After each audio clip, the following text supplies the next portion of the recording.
আসসালামু আলাইকুম। বাংলাদেশ বেতার, রাজশাহী।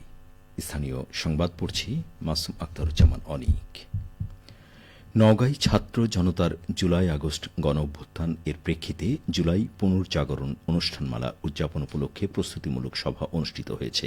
আজ জেলা প্রশাসকের সম্মেলন কক্ষে অনুষ্ঠিত সভায় সভাপতিত্ব করেন জেলা প্রশাসক মোহাম্মদ আব্দুল আওয়াল। সভায় জানানো হয়, জুলাই পুনর্জাগরণ অনুষ্ঠানমালায় স্থানীয়ভাবে মোট ১৬৭টি অনুষ্ঠানের আয়োজন করা হবে। অনুষ্ঠানে শিক্ষার্থী সহ সকল শ্রেণী পেশার মানুষকে সম্পৃক্ত করতে উদ্যোগ গ্রহণের সিদ্ধান্ত নেওয়া হয়। এছাড়া কেন্দ্রীয়ভাবে আয়োজিত অনুষ্ঠানসমূহ জেলা ও উপজেলাগুলোতে সরাসরি সম্প্রচার করা হবে বলে জানানো হয়েছে। সভায় স্থানীয় সরকারের উপপরিচালক TMA মুমিন, জেলা পরিষদের প্রশাসক রাজিয়া সুলতানা, অতিরিক্ত পুলিশ সুপার ফারজানা হক, বিভিন্ন সরকারি দপ্তরের কর্মকর্তা, জুলাই যোদ্ধা ও সাংবাদিক সহ আরও অনেকে বক্তব্য প্রদান করেন। এদিকে নওগাঁ পৌরসভার কর নির্ধারণে অবহিতকরণ বিষয়ক প্রেস ব্রিফিং অনুষ্ঠিত হয়েছে। আজ বিকেলে পৌরসভার সম্মেলন কক্ষে আলোচ্য বিষয় তুলে ধরেন পৌর প্রশাসক ও স্থানীয় সরকারের উপপরিচালক TMA মুমিন। এ সময় তিনি আদায়যোগ্য কর, কর হ্রাস বা মওকুফকরণ, কর নির্ধারণ তালিকা ও কর মূল্যায়ন তালিকা প্রকাশ সহ বিভিন্ন গুরুত্বপূর্ণ বিষয় তুলে ধরেন। এছাড়া পৌরসভার উন্নয়ন কর্মকাণ্ড আরও গতিশীল করতে তিনি বকেয়া কর আদায় ও নতুন কর নির্ধারণের বিষয়ে অবগত করেন এবং এ বিষয়ে সকলকে সহযোগিতার আহ্বান জানান কর্তৃপক্ষ। প্রেস ব্রিফিং অনুষ্ঠানে পৌরসভার নির্বাহী প্রকৌশলী সাজ্জাদ হোসেন, বিভিন্ন পর্যায়ের কর্মকর্তা ও সাংবাদিকবৃন্দ উপস্থিত ছিলেন। ছাত্র জনতার গণ অভ্যুত্থান দিবসসমূহ উদযাপনে প্রস্তুতি সভা আজ নাটোরে অনুষ্ঠিত হয়েছে। জেলা প্রশাসকের সম্মেলন কক্ষে অনুষ্ঠিত সভায় সভাপতিত্ব করেন জেলা প্রশাসক আসমা শাহীন। সভায় আলোচনার মাধ্যমে জুলাই পুনর্জাগরণ অনুষ্ঠানমালা চূড়ান্ত করা হয়। অনুষ্ঠানমালার মধ্যে 10ই জুলাই দেশের নাগরিকদের ওপর অবৈধ আওয়ামী শাসন আমলের জুলুম, অত্যাচার ও জুলাই গণহত্যা নিয়ে 10টি পোস্টার প্রকাশ করা হবে। একই দিনে জুলাই আন্দোলনের দিনগুলো স্মৃতি ফিরিয়ে আনতে 24-এর গণঅভ্যুত্থানে সাধারণ মানুষের ফেসবুক পোস্ট হ্যাশট্যাগ করা হবে। 14ই জুলাই জেলায় স্মৃতিস্তম্ভ স্থাপন করা হবে। 16ই জুলাই শিল্পকলার মঞ্চে জুলাইয়ের গল্প বলা অনুষ্ঠান।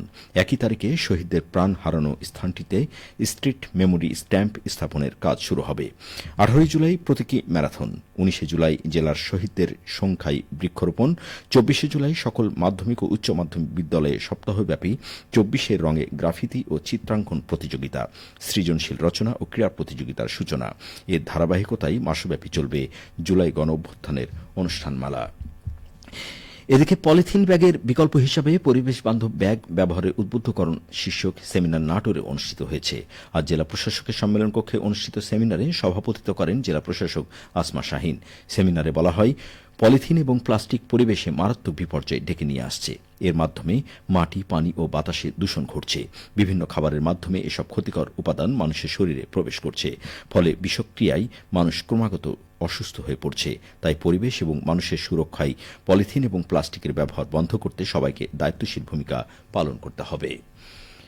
পাবনার আটঘরিয়া উপজেলায় অভিযান চালিয়ে ভেজাল খাদ্য ও ওষুধ বিক্রি সহ বিভিন্ন অনিয়মের দায়ে 6টি প্রতিষ্ঠানকে ৬৭,০০০ টাকা জরিমানা করেছে জাতীয় ভোক্তা সংরক্ষণ অধিদপ্তর।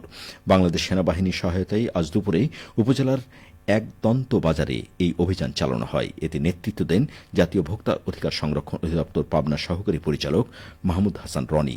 তিনি জানান, একদন্ত বাজারেই নকল এসিআই ফিড বিক্রির জন্য মেসার্স রাজলক্ষ্মীকে 15,০০০ টাকা জরিমানা, বেশি দামে চাল বিক্রির জন্য ভাই ভাই স্টোরকে 5,000 টাকা, ইসমাইল স্টোরকে 7,000 টাকা, ভাই ভাই চালঘরকে 7,000, ফিজিশিয়ান স্যাম্পল বিক্রির জন্য নজরুল স্টোরকে 3,000, ভাই ভাই ফার্মেসিকে মেয়াদোত্তীর্ণ মেডিসিন রাখায় 30,000 টাকা জরিমানা আরোপ ও আদায় করা হয়। জনস্বার্থে এ ধরনের অভিযান অব্যাহত থাকবে বলেও জানান সহকারী পরিচালক মাহমুদ হাসান রনি। সিরাজগঞ্জের চোহালী উপজেলায় যমুনা নদীর পানি বৃদ্ধি ও প্রবল স্রোতের কারণে খাসকাউলিয়া ইউনিয়নের জনতা ঘাট এলাকায় প্রায় 100 মিটার নদীর পাড় ভেঙে যমুনার গর্ভে বিলীন হয়ে গেছে। আজ সকাল থেকে এ ভাঙন শুরু হয়। ভাঙনের ফলে নদীর পূর্ব পারের বিশাল অংশ নদী গর্ভে চলে গেলেও এখন পর্যন্ত কোনো বসতবাড়ি বা স্থাপনা ক্ষতির শিকার হয়নি। তবে ভাঙন অব্যাহত থাকায় স্থানীয়দের মধ্যে চরম উদ্বেগ ও আতঙ্ক ছড়িয়ে পড়েছে। চৌহালি উপজেলার নির্বাহী কর্মকর্তা মোহাম্মদ মুস্তাফিজুর রহমান বলেন, পানি উন্নয়ন বোর্ডের সঙ্গে সমন্বয় করে দ্রুত ডাম্পিং কার্যক্রম শুরু করা হবে। বিষয়টি গুরুত্ব সহকারে দেখা হচ্ছে। ইতিমধ্যে পানি উন্নয়ন বোর্ডের সঙ্গে যোগাযোগ করা হয়েছে। অতি দ্রুত প্রয়োজনীয় ব্যবস্থা গ্রহণ করা হবে যাতে ভাঙন রোধ করা যায়। সবশেষে আবহাওয়া। আজ রাজশাহীতে সর্বোচ্চ তাপমাত্রা ছিল 31.3 ডিগ্রি এবং সর্বনিম্ন 25.8 ডিগ্রি সেলসিয়াস। সন্ধ্যে 6টায় বাতাসে আপেক্ষিক আর্দ্রতার পরিমাণ ছিল 94%। রাজশাহী পার্শ্ববর্তী এলাকায় আগামীকাল সূর্যোদয় ভোর 5:23। সংবাদ শেষ হল। আমাদের পরবর্তী স্থানীয় সংবাদ প্রচারিত হবে আগামীকাল সকাল 8:10।